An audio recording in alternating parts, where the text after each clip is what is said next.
Hello friends, welcome back to the Rayo Moon Oracle. I'm Rayo and today we're doing another Oracle deck review. Today we're doing one that I've had in my collection for a really long time and it's really near and dear to my heart. And it is the Herbal Healing deck by Baldwin, illustrated by Ashley Verkamp. And this deck is a very, very special one to me actually. I've had it for a really long time and it's a deck that one of the first decks I got that I actually really felt like I had a connection to, that I built up like a repertoire with, that I was able to kind of like communicate with and had this energy built up with this deck. It's a really beautiful deck. The artwork is gorgeous in here for each of the plants, and there's a ton of information in this deck for the herbs and how they're used and how they apply in a spiritual matter in terms of like an oracle deck. So I think it's a 48 count deck if I remember correctly. Okay, I counted 47, but I'm pretty sure it's 48, so either I miscounted or I'm missing a card, so I'll figure that out later. But this deck, so we have our guidebook here, we got the cards, and the cards, in terms of cardstock, this is the back, how they look.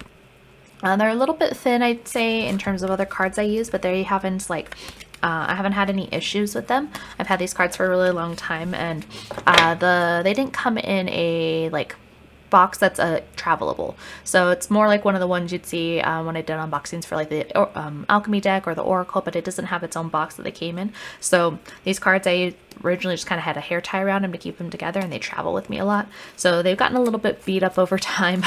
My edges are a little bit frayed on the cards, so now I keep them in this nice little baggie here so they are a little bit more protected, but you can kind of see with my book here as well, it's traveled in my bag a lot.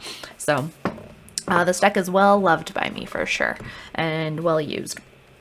So fun thing with this deck that I like a lot, the way each of the plants are here. So we see like the eyes and the teasel card here. This one's chickweed. So the cards have personality, and they really, the art style connects with the archetype and the like energy behind the plants themselves. It was done very intentionally by the artist and the creator of this deck to like really like connect with the energy that the plant has. So aloe and resourcefulness, for example, in this case, we think of aloe as a succulent and really holds on and maintains water because it lives in more of a desert environment. So that's that resourcefulness coming through.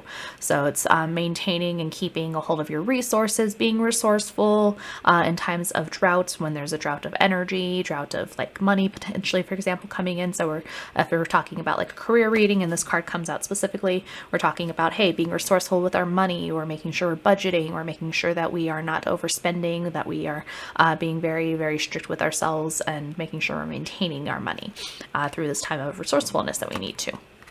Just an example for that one. Not all of them have eyes as easily noticeable, or like, but that personality still comes through with each of these plants.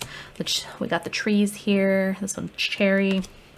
Some of them are super obvious, like a yarrow in this one. It's beautiful. This is another one that doesn't quite have the same like eyes, but they're kind of there as well. So the way this deck is structured, it's kind of structured into the seasons a little bit. So we do have winter, spring, summer, fall, but it's also divided up into certain types of plants. So we've got our root plants. Let's see, find it. So for example, so dream root here. So we see in the other corner over on this side, we have a little carrot, and that's symbolizing the root suit in this case. And that one is winter and representative of the north. Our suit after that is the herbs, which is spring. And that one has, where is it? There we go. It has a little green leaf in the side right here for the herbs in spring. Then we have flowers, which is summer. So there's that little in the corner right here, Splanthus flowers, so that's for summer. And then the trees, which is fall. And then it has that little orangey tree symbol right there. So it gives a little bit more structure to the plants. It gives them suits similar to the tarot in that way. And there are 12 cards in each suit. Beautiful, just beautiful deck overall. Really well thought out, in my opinion, for each of these cards. For the personality of the cards, you read through and there's definitely personality there. I really feel like when I'm working with this deck, I'm connecting with the personality and the energy of that plant specifically, and how that plant interacts, whether it's a more feminine or masculine energy, whether the way the plant works and the way the plant uses its energy. For example, the way a flower uses its energy is different than the way a tree uses its energy. So there's a difference in that regard as well. The details, or like the descriptions of this book, they're super detailed. So we have aloe again right here, so we can see how detailed everyone single one has 2 pages for their reading. So we got our main keyword on the top here. We've got a nice little quote, and then usually like the first page or the first few sets of paragraph really talk about the plant and how it's been used historically, its usual medicinal purposes. And then as we get a little bit further down, we get more into like the spiritual meaning of the card, how it's used in a spiritual context, or in this case in an oracle context. So for example, with aloe and resourcefulness, as I was already talking about a little bit, must be the theme for this reading or this video, is aloe and resourcefulness. It says, let's see. Aloe comes with a message of conservation, not only of one's own resources, but also the planet's. This is one of aloe's lessons for humanity as a collective. Saying "waste not, want not" is one to keep in mind. If we can each conserve a little and use resources wisely in our own lives, humanity as a whole will lessen its impact on Gaia, our Mother Earth. So then a little bit further down, though you may feel the pressure of limitation, consider the uses of any imposed limits. We're all having exciting moments in life, but also life gives us time to step back from the action to integrate what we've learned. If you lack companionship, take this time in solitude to learn a new skill or develop a new spiritual practice. If you are short on the money to attain a particular heart desire at this time, then focus your energy elsewhere. Do not dwell in the void, merely acknowledge it and move on. Trust that there is a reason for the present circumstances. You're exactly where you're meant to be. Aloe also cautions you to conserve resources at this time. Even your own energy should be considered a valuable resource. The flower essence of aloe is used to heal the workaholic tendencies to burn the candle at both ends. Do what you must to keep your creative flame alight at this restrictive time, but be mindful not to burn out. Aloe retains water as a means of survival. Stay in touch with your emotions, and if need be, take time out for rest. If no progress can be made, be at peace and do not push forward. Remember to temper your fiery desires and drives with stillness and harmony. So, obviously I worked with this deck a little bit so I can kind of read the energy of the card without using the guidebook, but it's, how do I want to say this? It's a deck that it's been very beneficial, and a deck that I feel keeps on giving even years and years after using it. There's, even with this being a small deck at 48 cards, there's still cards in here that I've never even gotten as a personal reading, despite using this deck quite frequently over many, many years. And there's cards in here I've gotten over and over and over again. Let me see. I don't think I've gotten Clover very often. That one's Flow. Mugwort, I don't think I've gotten very often either.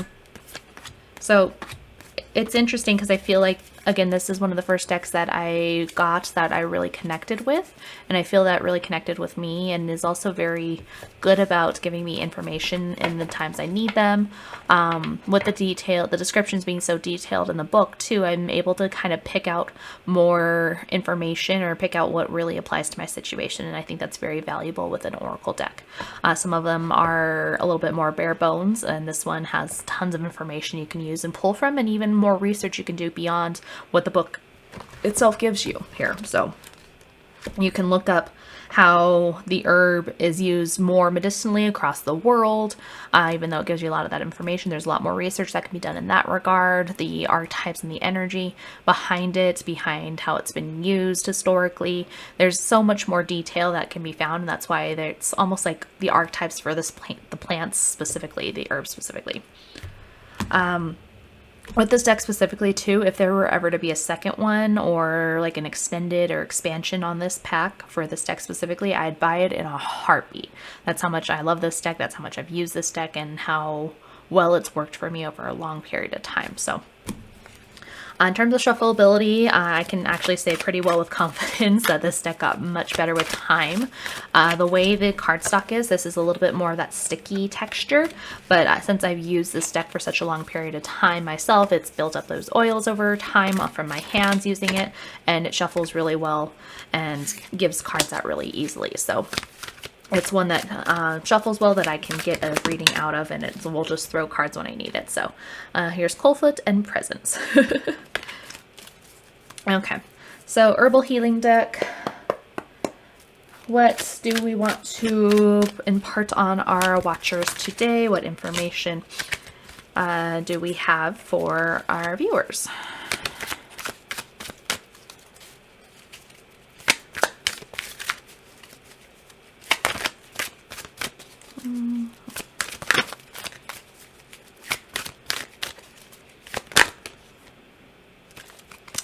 Got a few that flipped. Dreamroot Dreams, Hawthorne Heart Healing, but the one I want to talk about is Devil's Club, Reclaim Power. There we go. So let's see what that one says. That was a root, so right here. The quote on here is from Alice Walker. It says, "The most common way people give up their power is by thinking they don't have any." So I'll just read the last little bit at the bottom here, but if you want to, you can pause to read if you so desire for this one. Sure. Oh. There we go. Yeah. Nice and clear. But that last little paragraph, it says, "Devil's Club is a reminder that if you fail to claim your power now, life will continue to hand you increasingly difficult people and situations until you do. But remember, the only true devil is your own fear. Life is never against you. It simply wants to teach you, and sometimes tough love makes for the best lessons." Okay. So friends, that's all I have for us today. I'm going to have to figure out where that other card went, or if I just miscounted, but beautiful deck. I do highly recommend this one for anybody looking for a really good Oracle deck that'll keep teaching and give you lots of information for years to come. I think it's really good for beginners because it'll help teach you as it goes, and there's not an expectation to have that knowledge off the bat. It gives you that knowledge to keep working with and growing with. So I highly recommend this deck. This is the Herbal Healing deck by Sarah Baldwin, illustrated by Ashley Verkamp. And that's all I have for us today, friends. I'll see you in the next video. Bye.